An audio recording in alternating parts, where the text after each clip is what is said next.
معالي الدكتور أحمد ناصر الرئيسي رئيس منظمة انتربول، معالي السيد فالديسي أوركيسا الأمين العام لانتربول، معالي الدكتور محمد بن علي كومان الأمين العام لمجلس وزراء الداخلية العرب، معالي الدكتور عبد المجيد بن عبد الله البنيان رئيس جامعة نيف للعلوم الأمنية، معالي السيد عبد الوافي الفتيت رئيس وزير الداخلية بالحكومة المغربية، معالي السيد محمد عبد النبوي الرئيس الأول لمحكمة النقد الرئيس المنتدب للمجلس الأعلى للسلطة القضائية، معالي السيد هشام بلاوي الوكيل العام للملك لدى محكمة النقد رئيس النيابة العامة، معالي السيد ناصر بوريطة وزير الشؤون الخارجية والتعاون الإفريقي والمغاربة المقيمين بالخارج، معالي السيد فوزي القجع الوزير المنتدب لدى وزيرة الاقتصاد والمالية المكلف بالميزانية، معالي الفريق أول محمد حرمو قائد الدرك الملكي، معالي السيد محمد ياسين المنصوري المدير العام للدراسات والمستندات، معالي السيد محمد صالح التامك المندوب العام لإدارة السجون وإعادة الإدماج. السيدات والسادة أعضاء اللجنة التنفيذية لمنظمة الانتربول، السادة الوزراء والسفراء والمدراء العامون لأجهزة الأمن في الدول المشاركة، السيدات والسادة أعضاء الوفود،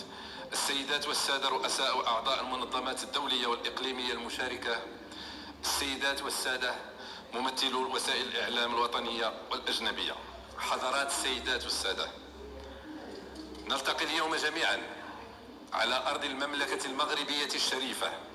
وفي وفادة مدينة مراكش الحمراء التي تفتح رحابها للمرة الثانية لاحتضان أشغال الجمعية العامة للانتربول. ففي سنة 2007 تزينت مدينة مراكش بأعلام جميع الدول الأعضاء في الانتربول في إطار الدورة 76 للجمعية العامة التي حملت وقتها شعار الطريق إلى الأمام من أجل انتربول المستقبل. واليوم ها نحن نجدد العهد والوفاء واللقاء انطلاقا من هذه المدينة المتجدرة في التاريخ لنتطلع إلى عالم أكثر أمنا ونستشرف مستقبلا أكثر استقرارا وازدهارا بعدما كنا قد التزمنا بإرسائه منذ حوالي عقدين من الزمن من هنا من مدينة مراكش الحمراء. فمرحبا بكم جميعا مرة أخرى على أرض المملكة المغربية الشريفة التي تعتز بتجديد ثقتكم في أمنها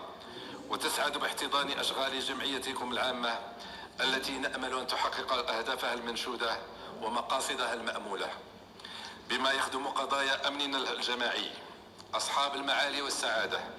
حضرات السيدات والسادة، إن حرص المملكة المغربية على احتضان أشغال الدورة 93 لمنظمة الانتربول نابع من التزامها الراسخ بتعزيز التعاون الأمني المتعدد الأطراف وانخراطها الجدي في تقوية جبهة التحالف الدولي لمواجهة مخاطر الجريمة المنظمة عبر الحدود. ويرتكز هذا الموقف الثابت على تعليمات سامية من صاحب الجلالة الملك محمد السادس نصره الله وأيده، الذي يعتبر الأمن نعمة جماعية ومسؤولية مشتركة لا يمكن صونها والحفاظ عليها إلا من خلال توطيد التعاون المؤسسي والشراكات المجتمعية من جهة وتقوية التعاون والتآزر الدولي من جهة ثانية. ومن هذا المنظور انخرطت مصالح الأمن الوطني بالمغرب في بلورة استراتيجية أمنية مندمجة لا ينفصل فيها صون الأمن عن احترام حقوق الإنسان ولا يتنافر فيها العمل الشرطي مع التواصل الأمني، وأضحى معها مناط الوظيفة الشرطية هو خدمة الوطن والمواطن وضمانة سلامته وأمنه. ولأن التحديات الأمنية باتت تتجاوز الحدود الوطنية بسبب امتداد البنيات الإجرامية الافتراضية وترابط الكيانات والشبكات الإجرامية وبروز الأخطاب الإرهابية الجهوية، فقد أصبح لزاما علينا خلق بنيات أمنية مشتركة وغير قابلة للتجزيء تساهم فيها أجهزة الأمن ومصالح الشرطة الوطنية بتعاون معكم ومحكم وتنسيق وثيق مع الانتربول وسائر المنظمات الإقليمية ذات الصلة. فتحقيق أمننا الجماعي يفرض تطوير مؤسساتنا الأمنية الوطنية وتحديد آلية اشتغالها لتكون في مستوى تنامي انتظارات المواطنين من المرفق العام الشرطي، كما يقتضي أيضا توطيد آليات التعاون الدولي وتكثيف المساعدة المتبادلة بين الدول.